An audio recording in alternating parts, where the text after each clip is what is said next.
العلم أشراف مطلوب وطالبه لله أكرام من يمشي على قدمه. العلم نور مبين يستضيء به أهل السعادات والجهال في الظلم. إن الحمد لله نحمده ونستعينه ونستغفره ونعوذ بالله من شرور أنفسنا ومن سيئات أعمالنا. من يهده الله فلا مضل له ومن يضلل فلا هادي له. وأشهد أن لا إله إلا الله وحده لا شريك له وأشهد أن محمدا عبده ورسوله. طيب. Last week we talked about شروط النكاح and المحرمات في النكاح. What's the difference between شروط النكاح, باب شروط النكاح, and باب الشروط في النكاح? Put your hands up.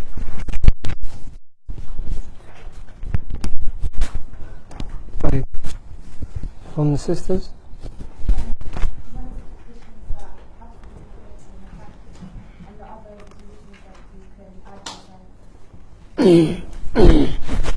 نعم صح. طيب, what are the differences? أحسنتي.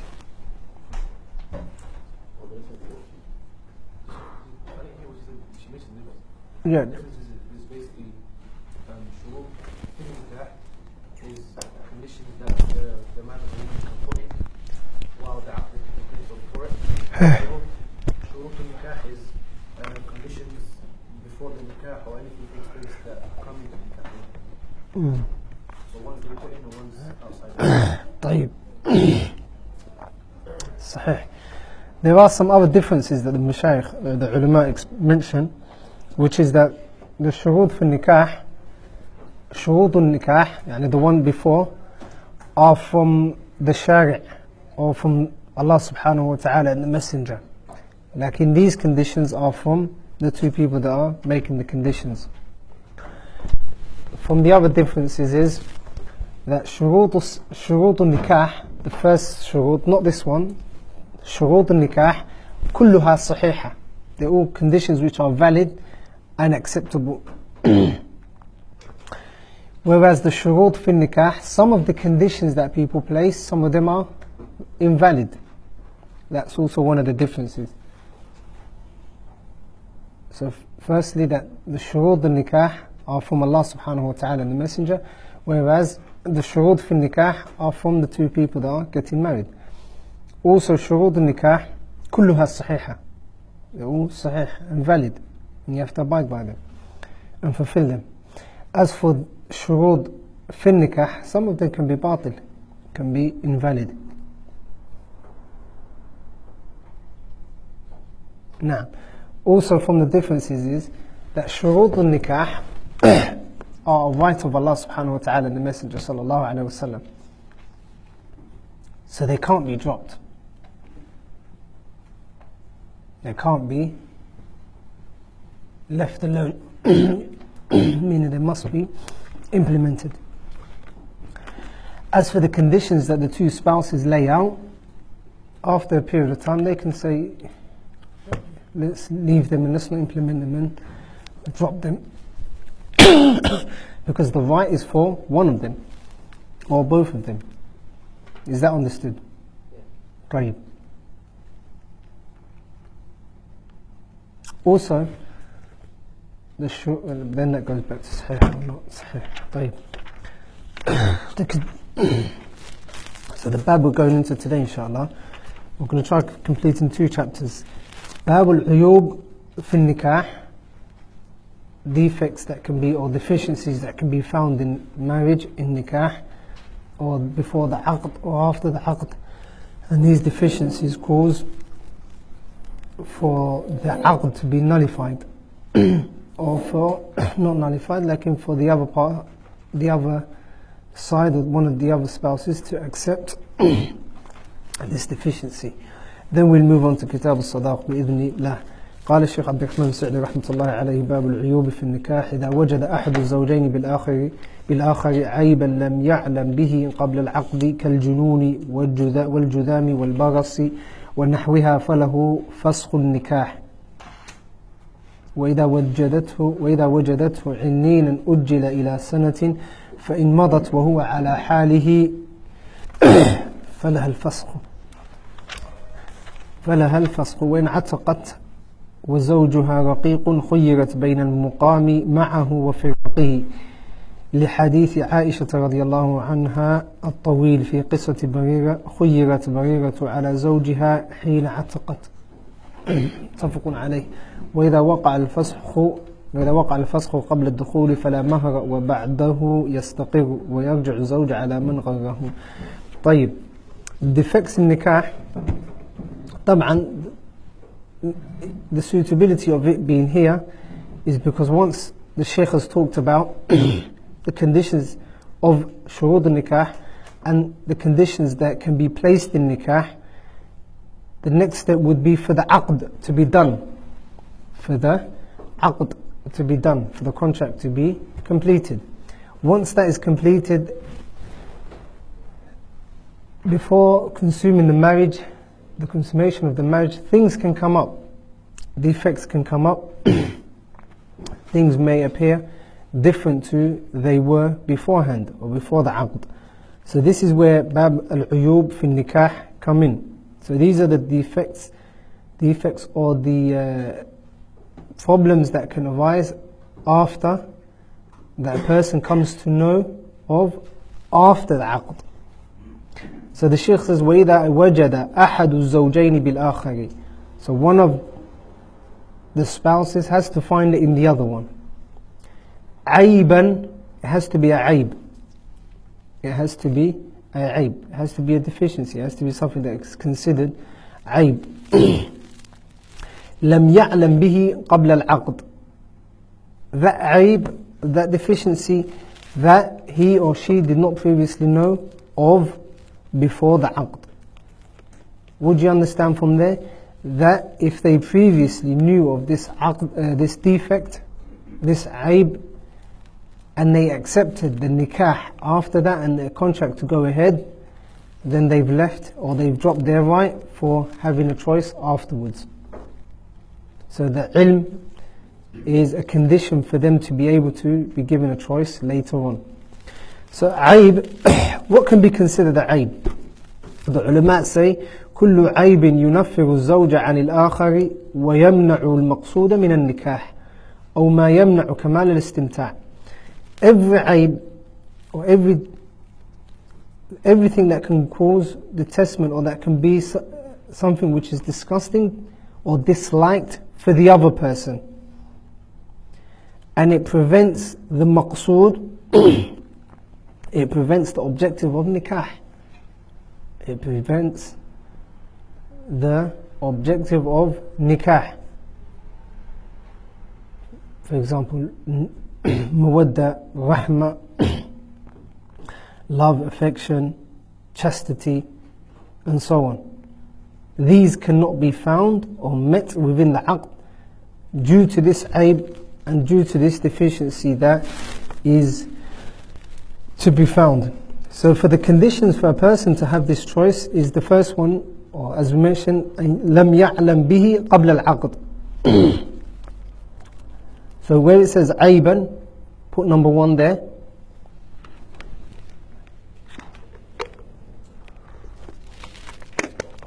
بالآخر, عيبا is number 1. It has to be a عيب.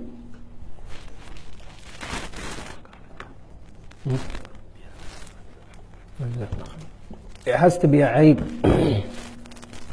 Also where the Shaykh says rahmatullah alayhi لم يعلم به قبل العقد, which he did not know of or she did not know of before the aqd, before the contract, before the nikah. That is the second condition. So for them to have ikhtiyar or choice in whether to carry on with the marriage or nullify it there and there, these two conditions have to be met. Firstly, it has to be a aib. Also, the person cannot have known of about this defect within the person beforehand. Thirdly, أَلَّا يَرْضَى بِهِ, that they must not be okay with it or have pleased with it, or they must not accept it at that time. As soon as they find out, they must not accept it. They must proclaim that they are not happy with the marriage as it is.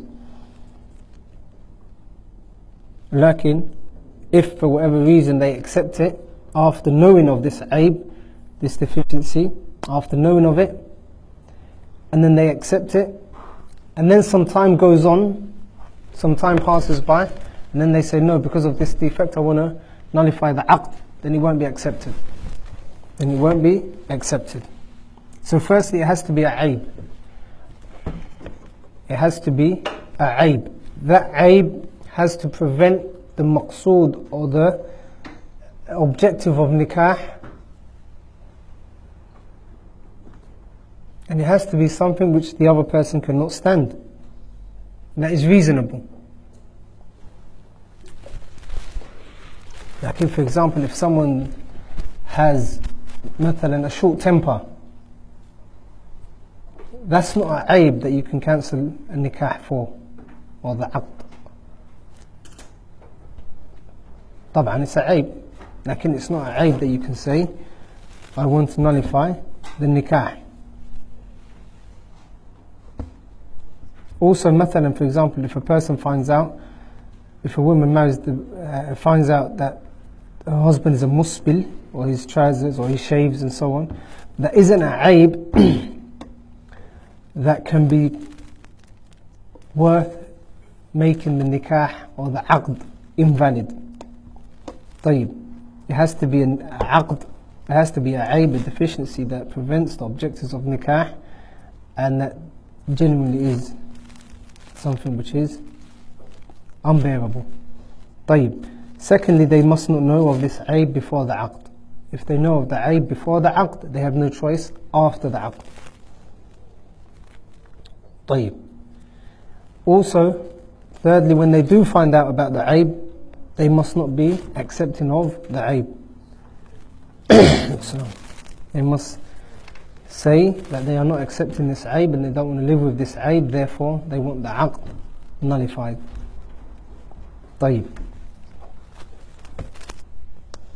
And that is إجماع between أهل العلم. Ibn Qudamah says رحمة الله عليه من شرط ثبوت الخيار بهذه العيوب, a condition for a choice to be established in any of these deficiencies, يعني what he previously mentioned, أن لا يكون عالما بما أو لا يكون عالما بها وقت العقد, that he must not have knowledge of it whilst the aqd is being done.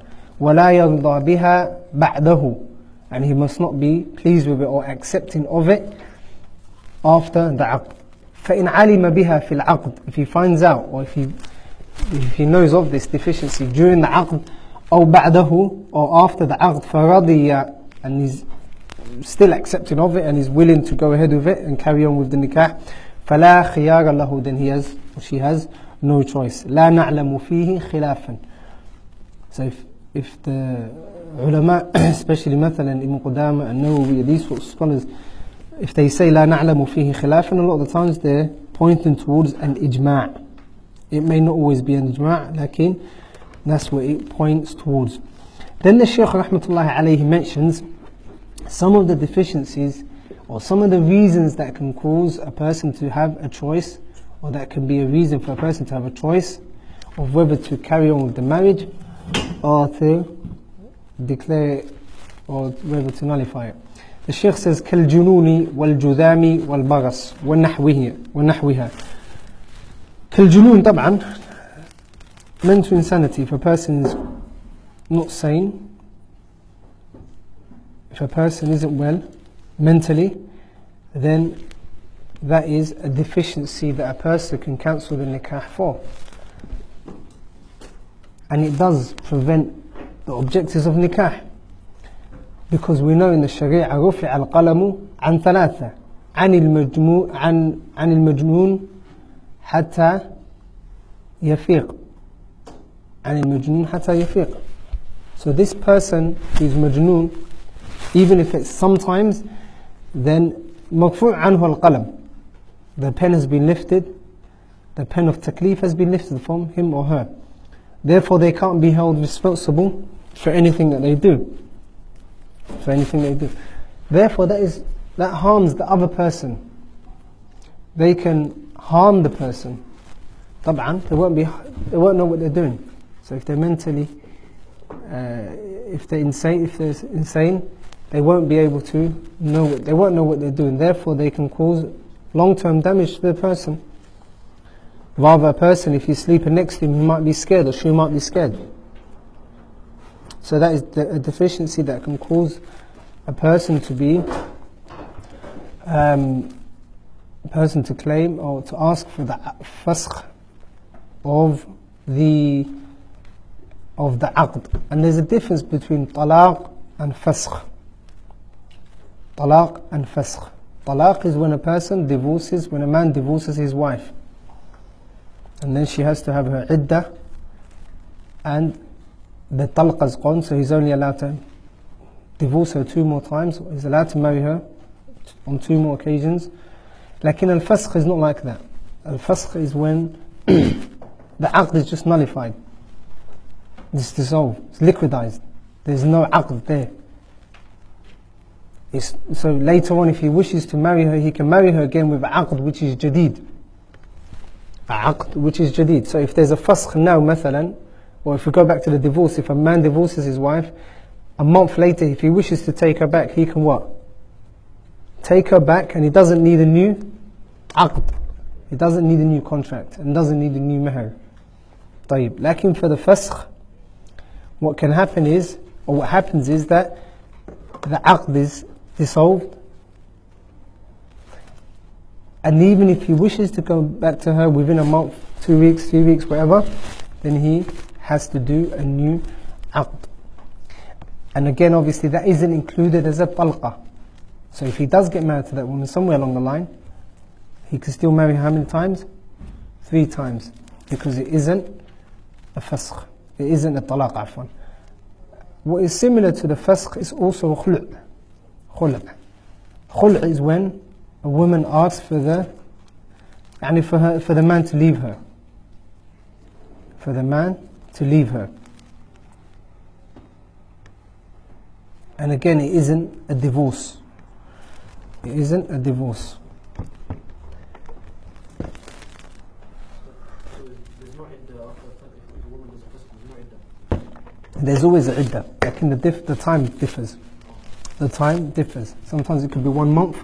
In order to find out that she isn't pregnant, and then when it's a divorce, like with a talaq, it's 3 haids or 3 months. 3 haids or 3 months.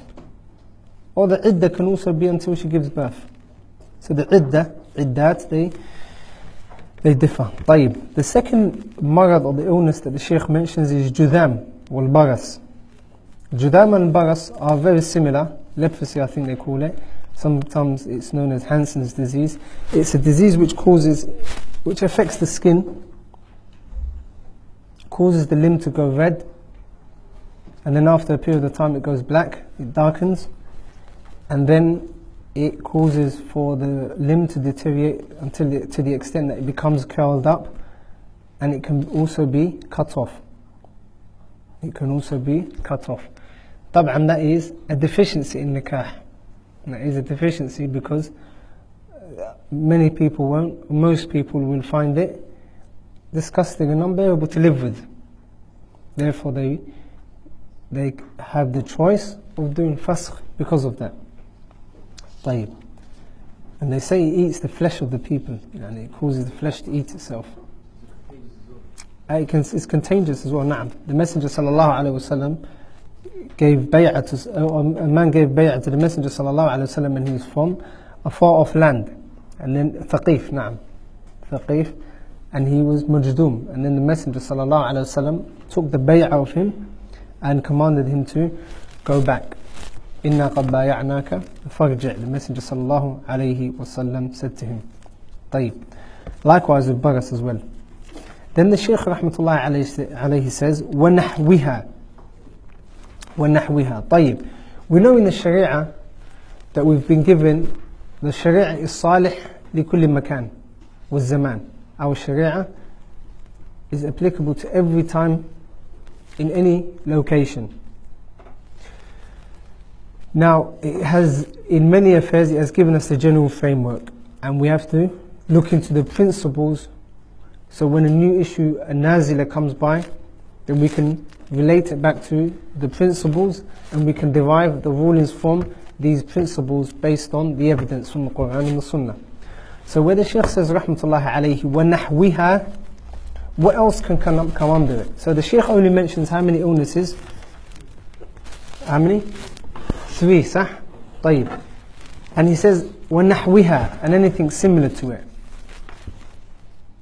What can come under وَنَحْوِهَا? What would you say? Huh? Like, how about eczema?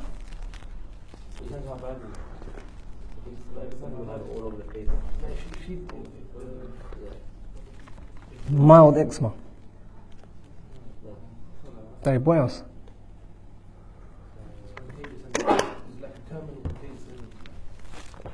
You're giving me definitions. Give me illnesses. Hassan, STDs, any sexually transmitted disease. What else?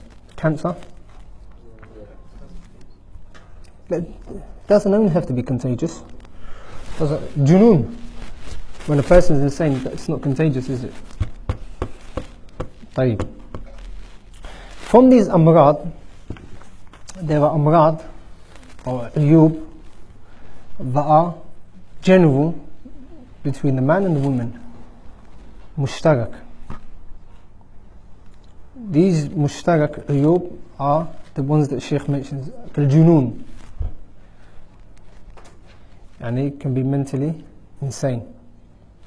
Or baras, leprosy, or these skin conditions. Cancer, HIV, these sorts of illnesses, or any STDs, these sorts of illnesses can be with the man or the woman, صح? So there are uyub that are mushtaraka. Then there are uyub that are specific to the man, and then there are uyub that are specific to the woman. So the Shaykh says, firstly, after mentioning these وَنَحْوِهَا and any similar illnesses, فَلَهُ فَسْخُ النِّكَاحِ, فَلَهُ فَسْخُ النِّكَاحِ, then it's permissible for him or for her to nullify the nikah. Yani they have an option of nullifying the marriage. What do we understand from that? That if they accept it and they're happy with it and they're willing to live with it, then the aqd isn't nullified automatically. We can't render it void immediately because of finding out of this illness, finding out about the illness. Like the person has to mention or say that they do not wish to live with this deficiency. طيب. The Shaykh is now talking about the uyub, or is now going to mention a aib that is specific to men. The Shaykh says, وَإِذَا وَجَدَتْهُ عِنِّينًا أُجِّلَ إِلَى سَنَةٍ فَإِنْ مَضَتْ وَهُوَ عَلَى حَالِهِ فَلَهَا الْفَسْخُ. وَإِذَا وَجَدْتُ, so if she finds that he is impotent,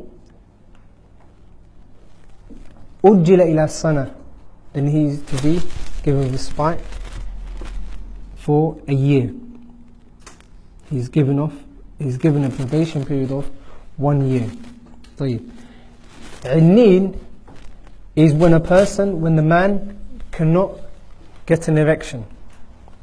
عنeen is when the man cannot get an erection. طبعا that goes against the objectives of nikah. It goes against the objectives of nikah. One of the objectives of nikah is chastity, for jima', for the lowering of the gaze. Like if the man cannot provide that, then it is a deficiency within him. طيب, so he's impotent.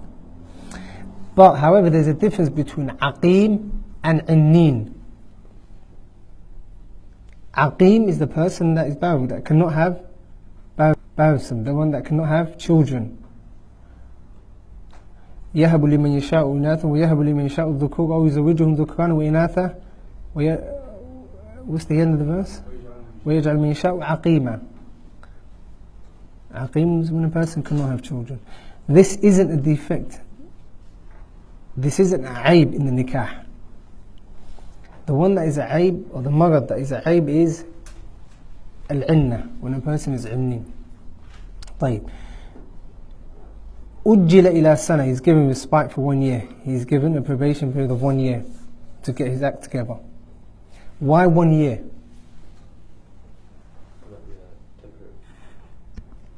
Okay. Why 1 year?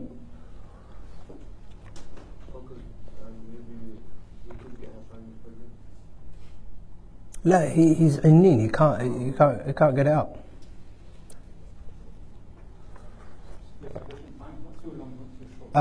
Not too long, not too short. صح. Maybe you can seek medical treatment. صحيح, he could seek medical treatment. The reason why the fuqaha say 1 year, the changing of the seasons. How many seasons in a year? 4. The changing of the seasons. Maybe what's causing these problems, problems of his erection, is the winter. Maybe the nikah was done in winter, and he doesn't operate in the winter. Or it could be summer that the nikah is done, and the heat is harming him, and it affects his hormones.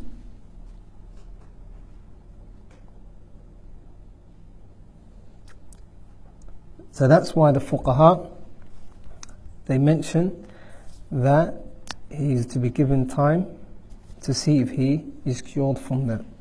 طيب. How can one know, or how can we know that he is عنين?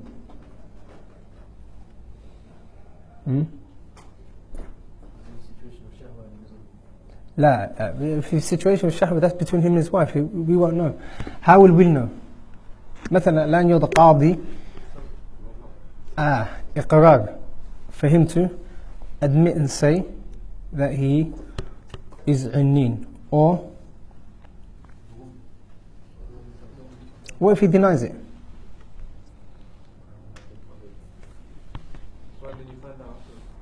How are you going to find out? النكول, they call it النكول عن الحلف, where a person refuses to take oath when he's asked by the qadi. So either he acknowledges, طبعا she says that he's عنين, and he acknowledges it, he doesn't refuse. Or he doesn't acknowledge it, لكن he is willing to, if he's told to testify half, then he is willing to do so. Lakin if he refuses, that is also a sign of him. مثلا the qadi says, say wallahi this and this, that the marad, this aib isn't in you. If he refuses, and he says I don't have to do it, I haven't killed anyone. If he refuses, then that is a sign that he is عنين. طيب. So he's to be given time for him to get rid of this problem. طيب. How about if it is medically proven that there is no way possible for him to get his erection back?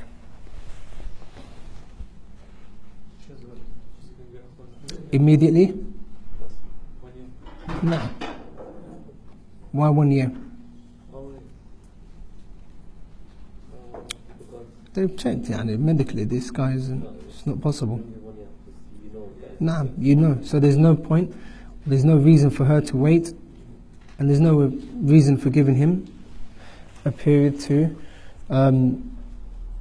seek, or for a period, and there's no reason giving him respite. طيب. How about if he can cure himself, if he has to go through treatment?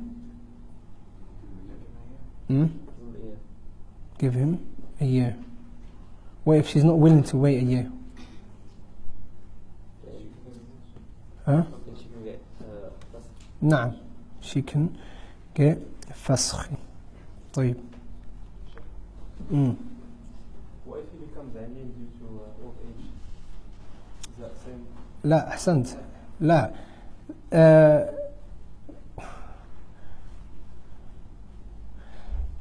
These uyub,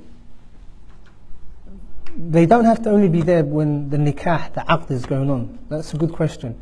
These uyub can take place after, anywhere along the line in marriage. Like the reason why old age isn't usually mentioned is because more often than not his wife will grow old with him. Unless he's مثلا 60 years old and he marries a 20-year-old or a 30-year-old, and then by the time he's about 70 or 80 he's almost ready to throw in the towel. And in that situation, then of course it's a aib that she can claim fasakh for. It's a aib that he can claim fasakh for. And not only illness, like someone can do magic on the person as well. And that is from the uyub that is mushtaraka. That is the uyub that are mushtarak between الرجال والنساء. Someone can do sihr upon them. And it's very, very, very common. It is very common. Also the amrad, these amrad are not only amrad or illnesses, diseases related to the body, they can be related to a person mentally. Aidan also jinn. If there's jinn, if a person has been possessed by jinn, that can prevent the maqsood of nikah. That can prevent the maqsood of nikah. Because as you know, the alim of the jinn is something that we have no idea about. We have no knowledge of. And if a person is possessed by jinn, they can do things that they don't want to do. وَالْعِيَاذُ بِاللَّهِ. May Allah subhanahu wa ta'ala cure the Muslims from it. طيب. نعم. So there are other uyub that are specific to the man. مثلا, they call it majboob. If he's a majboob as well. Not only aneen, like majboob. Majboob is when the private parts of the man is completely cut off. It can happen. It can happen.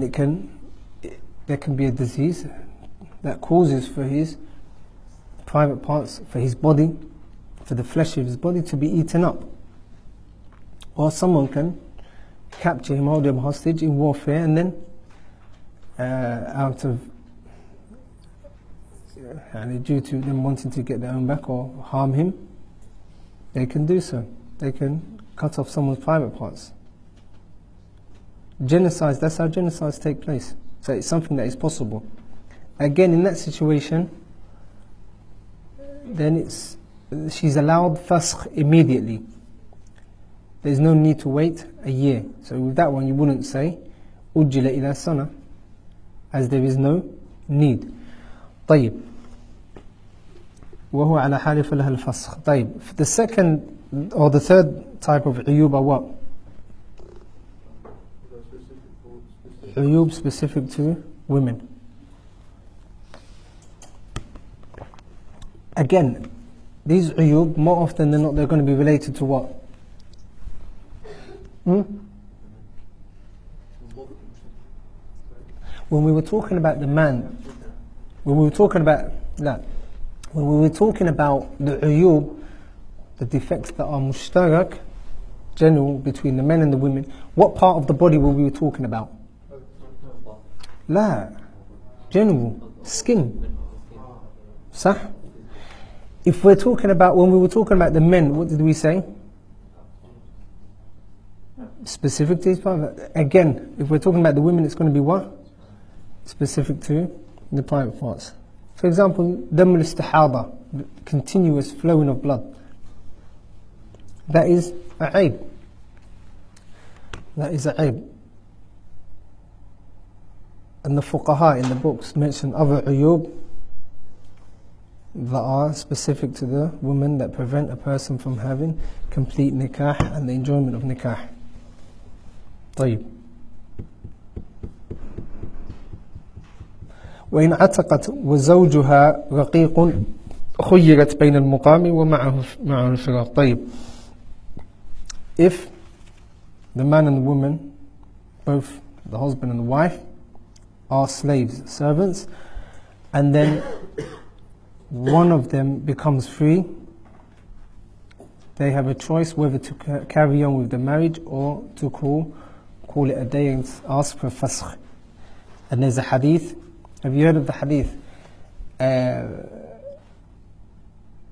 ما بال أقوام يشترطون في كتاب الله شروطا ليس منها أو كما قال صلى الله عليه وسلم, in which he said whichever condition opposes the sharia of Allah subhanahu wa ta'ala, ولو كان 100 شرط, even if it's 100 conditions, then it is batil. The reason for that hadith is because there was a slave girl called Barira, and she was married to a slave like herself called Mughith. And she done something which is called mukataba, where she can pay her way out of slavery. So Aisha eventually paid or gave her some money to free herself. على كل حال, they made the condition whatever. لكن مقصود, the محل الشاهد is that she became a free woman.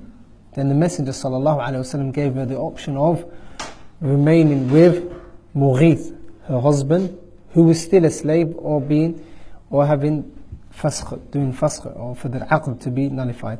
And she chose to nullify the aqd.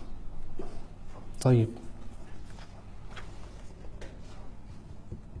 What other uyub can you think of that we can include in this chapter?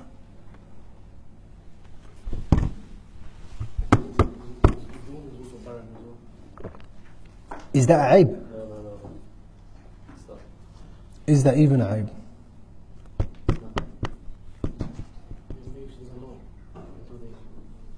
Well, of course they won't know until that. Naturally, you wouldn't know if you're about. Oh, yeah. So if the man finds out that she's barren, she can't bear kids, does he have the right to? Or he can divorce her anyway? He can divorce her, like, and he can't claim for fasakh. He can't do fasakh because the fasakh, we'll see it now. وَإِذَا وَقَعَ الْفَسْخُ.